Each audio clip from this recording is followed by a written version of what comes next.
Okay, so imagine this. You're fleeing your homeland with your family, just desperate for a better life. Right. You face this harrowing journey.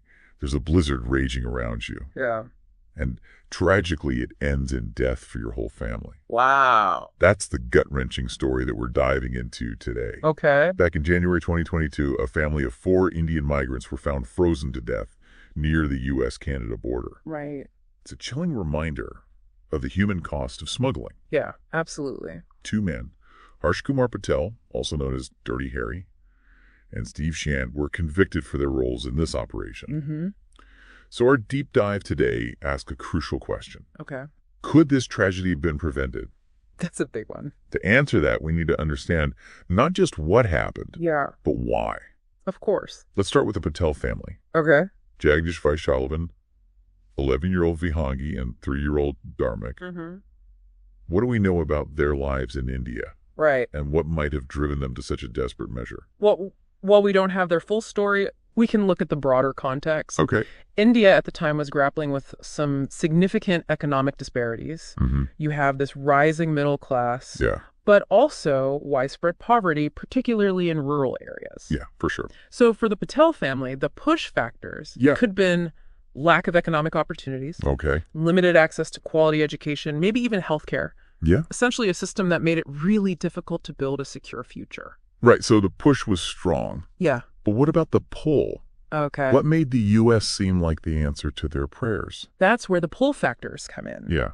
The U.S., for many, still symbolizes the land of opportunity, Right. a place with better jobs, higher wages, a chance at social mobility. Mm-hmm. For a family like the Patels, that dream might have been to provide their children with opportunities that they could only imagine back home. It's heartbreaking to think that this dream turned into a nightmare. It is. And this journey, crossing on foot in a blizzard, Yeah. it's almost unimaginable. It speaks to the desperation, doesn't it? Yeah. And it really highlights how these smuggling operations exploit that vulnerability. Right. This particular border region, while not as heavily patrolled as some, Yeah. becomes incredibly treacherous in winter. Oh, sure. Smugglers use that, knowing migrants will risk almost anything for a chance at a new life. And these smugglers, Dirty Harry, coordinating Shand waiting to pick them up. Right. They were making a profit from this desperation, weren't they? Absolutely. Yeah. Human smuggling is a lucrative business. Right. These networks are sophisticated. They operate across borders. Mm-hmm. They use word-of-mouth social media, even fake travel agencies to lure people in. Yes. They paint a rosy picture. They downplay the risks Right. while charging exorbitant fees. Right. Essentially, they treat people like commodities. But we've got this complex web of desperation, exploitation, and profit. Yeah. And it leads to the Patel family freezing to death. Right. But there were 7 survivors from that group. Yeah. What happened to them? The survivors were taken into custody by U.S. authorities. Okay. Some may have been deported. Others might have been granted asylum. Okay. But the trauma doesn't just disappear. Right. Imagine witnessing the death of an entire family. Oh, wow. The fear, the cold, the guilt of surviving. Yeah. The psychological scars can be profound. It makes you wonder, are lengthy prison sentences for the smugglers enough? Mm-hmm.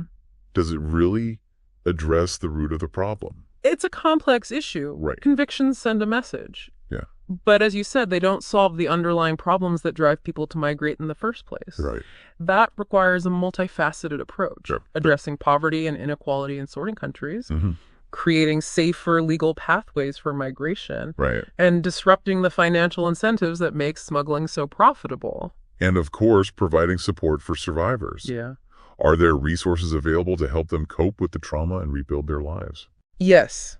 Thankfully, there are organizations dedicated to helping survivors of human trafficking.